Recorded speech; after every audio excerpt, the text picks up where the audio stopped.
The world's 3 most brutal prisons you won't believe exist. Number 1 is ADX Florence, USA, the Alcatraz of the Rockies. In the remote wilderness of Florence, Colorado, lies one of the most notorious prisons in the world, the Administrative Maximum Facility, ADX Florence, better known as ADX or the Alcatraz of the Rockies. Designed to house the most dangerous criminals in the United States, this supermax prison is where the government places individuals deemed too high risk for regular incarceration. Opened in 1994, ADX Florence represents the pinnacle of security and isolation. ADX Florence is built to be escape-proof. Surrounded by razor wire fences, gun towers, and motion detectors, it is virtually impenetrable from the outside. But the real strength of ADX lies within its walls. Every aspect of the prison is designed to prevent inmates from interacting with one another, or the outside world. The 490 cells in ADX are constructed with poured concrete and measure a mere 7 by 12 feet. Each cell is a stark, soundproof box containing a concrete bed, a steel sink, a toilet, and a small desk. The walls are windowless, and the only source of light is an overhead fluorescent bulb that remains on at all times. A thin 4-inch slit of a window allows inmates to glimpse the sky but ensures they cannot see the horizon, removing any sense of place or direction. For the inmates of ADX, life is a monotonous and isolating routine. Prisoners are confined to their cells for 23 hours a day, with the only break being a single hour of exercise. However, even this is conducted in solitude within a small enclosed concrete pen referred to as a dog run. Interaction with fellow inmates is virtually non-existent, and communication with the outside world is severely restricted. Meals are delivered through slots in the cell doors, and physical contact with staff is rare. Even the guards operate under strict protocols, limiting their interactions with inmates to reduce risks of violence or manipulation.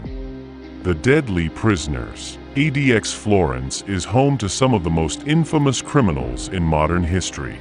Its roster includes individuals like Ed Kaczynski, the Unabomber responsible for a 17-year bombing campaign; Zacarias Moussaoui, the so-called 20th hijacker of the 9/11 terrorist attacks; El Chapo, Joaquin Guzman, the Mexican drug lord known for his daring prison escapes, now held in ADX under constant surveillance. These individuals, along with spies, domestic terrorists, and organized crime bosses, represent the prison's high-profile inmate population. Many are under no human contact orders, ensuring they remain completely isolated for years or even decades. The extreme isolation of ADX Florence has profound psychological effects on inmates. Many have reported experiencing depression, hallucinations, and suicidal thoughts. The absence of human interaction and stimulation can lead to what is known as SHU syndrome from special housing units in prisons, characterized by severe mental deterioration. Critics of the prison argue that its conditions amount to psychological torture, with lawsuits and human rights organizations calling for reforms. Number 2 is La Sabanita Prison, Venezuela. Chaos and violence. Deep in the heart of Maracaibo, Venezuela, lies La Sabanita Prison, one of the most dangerous and chaotic prisons in the world. Built in the 1950s to hold a modest number of inmates, it has become a symbol of lawlessness, corruption, and human suffering. Over the decades, this facility has descended into a state of near anarchy, where the rule of law is replaced by the rule of survival. Originally designed to house just 700 inmates, La Sabanita has become a grotesque parody of its intended purpose, often cramming over 3,700 prisoners into its decrepit walls. The overcrowding creates unbearable living conditions, with inmates packed together in cells meant for a fraction of their numbers. Basic necessities such as food, water, and medical care are scarce, forcing prisoners to fend for themselves. With only a handful of guards on duty, many of whom are underpaid and undertrained, the facility has become almost entirely self-governed by the inmates.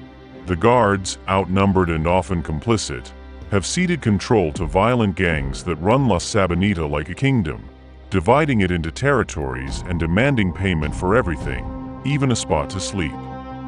A kingdom of gangs. True power within La Sabanita lies in the hands of gang leaders, or prans, who enforce their rule through violence and fear. These inmate warlords run illicit economies, trafficking drugs, weapons, and even access to basic necessities. Prisoners without money face the harshest conditions. A bribe is required for everything, from securing a bed to receiving protection. Those who cannot pay risk being cast into the prison's most dangerous areas, where violence and death are a daily reality. La Sabanita is awash with weapons smuggled in through corrupt guards or other means. Machetes, knives, and even firearms are commonly used in disputes. Riots often erupt over territorial disputes or resources, leaving dozens dead in their wake. La Sabanita is infamous for its brutality. The combination of overcrowding, gang control, and lack of oversight creates a volatile environment where life is cheap and death is frequent. One of the most harrowing events in its history occurred in 1994 when a riot broke out between rival gangs. In the chaos that ensued, over 100 inmates were killed, many burned alive or hacked to death with machetes. This massacre shocked the world and highlighted the complete breakdown of order within the prison. Even outside of riots, the daily violence is unrelenting. Murders, beatings, and extortion are commonplace. Inmates have been known to die over disputes as trivial as stolen food or an unpaid debt. A living nightmare. Sanitation in La Sabanita is almost non-existent. Sewage systems are broken, and many inmates are forced to live amid filth and disease. The spread of illnesses like tuberculosis, cholera, and HIV is rampant, and access to medical care is almost non-existent. Inmates with money can sometimes bribe guards or prison officials for access to medications, but the poor are left to suffer and die. The prison's overcrowding and lack of hygiene make it a breeding ground for epidemics that claim countless lives every year. For many inmates, life in La Sabanita is a constant battle to survive. With little to no outside intervention, prisoners form alliances and cling to any scraps of humanity they can find. Religious groups occasionally provide support, offering food or spiritual guidance, but these efforts barely scratch the surface of the prison's issues.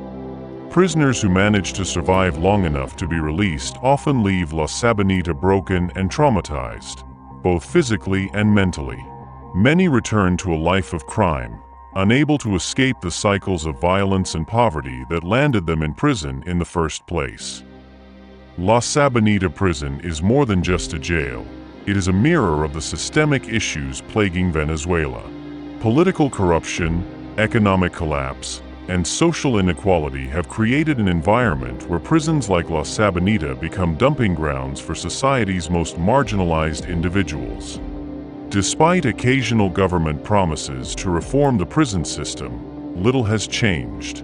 For the inmates of La Sabanita, hope is a fleeting luxury, overshadowed by the daily struggle to stay alive.